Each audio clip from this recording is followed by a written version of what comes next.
for all mankind unerring rules for the right solution of difficult problems of human solidarity called the social question. Now, let's see. By far the most notable evidence of this social teaching and action which the Church has set forth through the centuries undoubtedly is the encyclical Rerum Novarum, issued 70 years ago.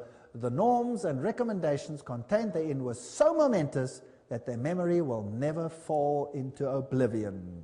John, Mater e Magistra, the papacy speaking. Pope Pius told us that the encyclical Rerum Novarum was instrumental in ending laissez-faire capitalism in the 20th century by ushering in an era of effective interference by the government.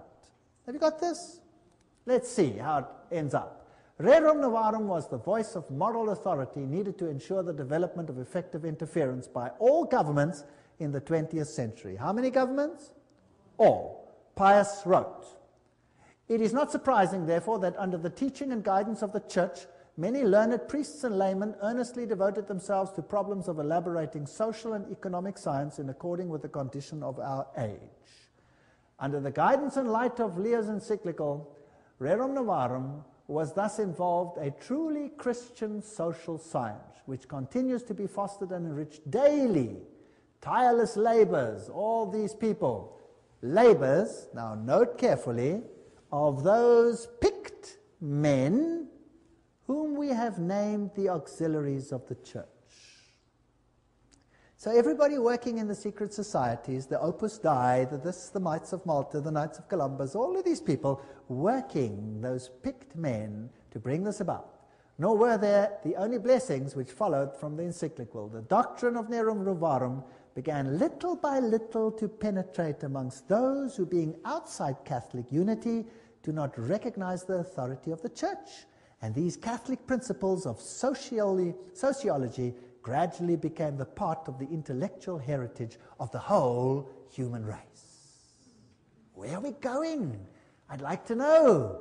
Thus too we rejoice that the Catholic truths proclaimed so vigorously by our illustrious predecessor are advanced and advocated not merely in non-Catholic books and journals, but frequently in legislative assemblies and in courts of justice.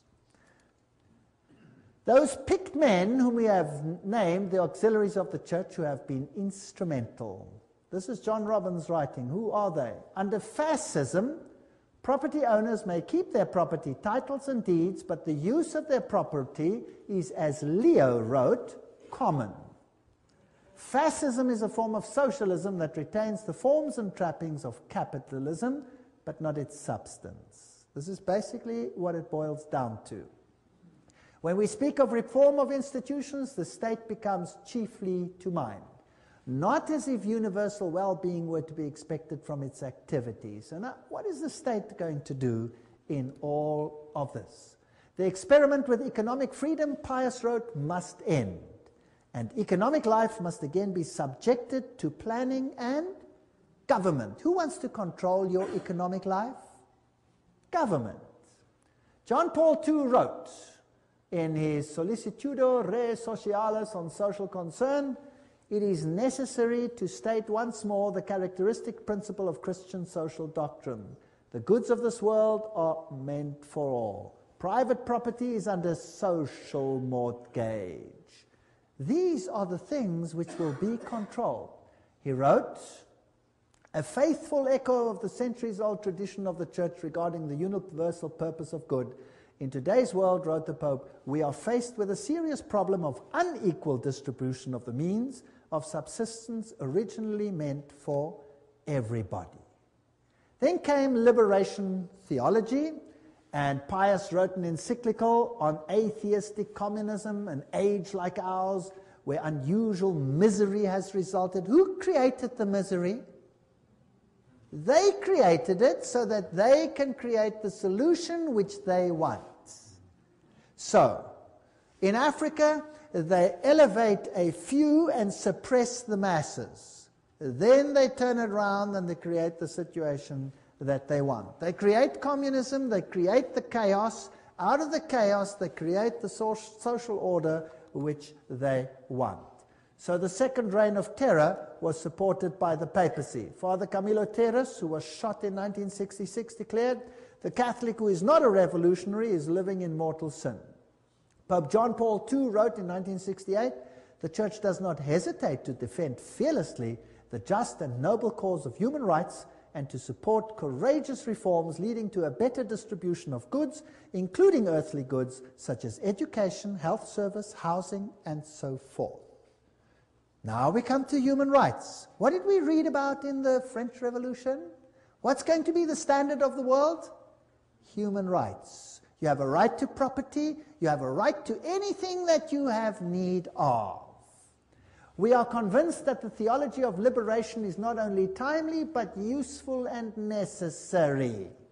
That's what the Pope says, not me. This is his words directly. John Paul II, letter to Brazilian bishops. It should constitute a new stage of the theological reflection initiated within the apostolic tradition. And then he refers to rerum novarum. Franklin Roosevelt, when he was elected, he made Professor Ryan part of his administration. Now, who was he? Ryan wrote in 1931, "The workers have a claim upon industry for all the means of living, from the time they begin to work until they die. When industry does not do it directly, then it is the business of government to enforce it upon industry." See how it starts? Right. Now, let's look at some of the human rights.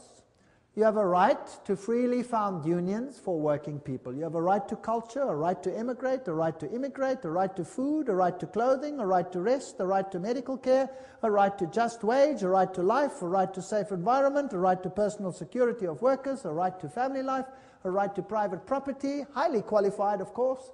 A right to common use of all goods is just thereafter, so that means nothing. A right to work, a right to pension, a right to old age, insurance, a right to association, a right to security, a right to integrity, a right to social services, a right to strike, a right to choose a state of life freely, a right to found a family, a right to education, employment, good reputation, respect, appropriate information, a right by the upright, blah, blah, blah, protection of privacy, right for freedom, professional training, quality, right to adequate health care. Oh, it's laborious. How do you control that? How do you control it? If you're going to control every aspect of that, then you must control every aspect of a person's life. You will not be able to go to the toilet in future without making a triple application to the Vatican. They're going to control every single aspect of your lives. That's what they're going to control. And government is going to become super huge. Now, where's the money going to come from? From you. Now, when the money comes from you, what then happens to your wealth? It gets less and less and less and less. That means the middle class will disappear. How many classes under Catholicism in the Middle Ages? 2. There was a feudal class, the Goyim, and there was the upper class who controlled everything. Now, if we take employment, in my country, employment was running at almost 50%. In Germany, it was running at point something percent. And then it went up to 2, 3, 5, 10, 20%. Now unemployment is rife in Europe. Why? Because all the East Bloc countries are now being incorporated into Europe, and there must be redistribution of wealth. And so it's coming down, down, down, down, down. The recent surveys don't ask where you live. They say, how many rooms have you got? How many people live there? How many this? How many that? When did they do that, and in what country? In communism. And what happened if your house was bigger than your need? The one who had the need got it. But who has to pay for it? You, because you own it. It's even worse now than in communism, right? So they came to our country. Now you have to register in each individual location. And you may not vote outside your location, so that you have your location attached to your name. And And then they came to my house and they said they want to know, what is my religion? I said, I'm a Christian. They said, which denomination are you? I said, it's none of your business. They said, it is my business. Which denomination are you? I said, it's none of your business. How many rooms have you got? I said, enough. We want to know exactly how many rooms you have. I said, I have enough. Well, we want to know exactly. It's got nothing to do with you. Why do you want to know exactly? I could have another one next week, or I could put a wall in and I could have two, right? So none of your business. You get into big trouble if you answer questions like that. You're not supposed to do that.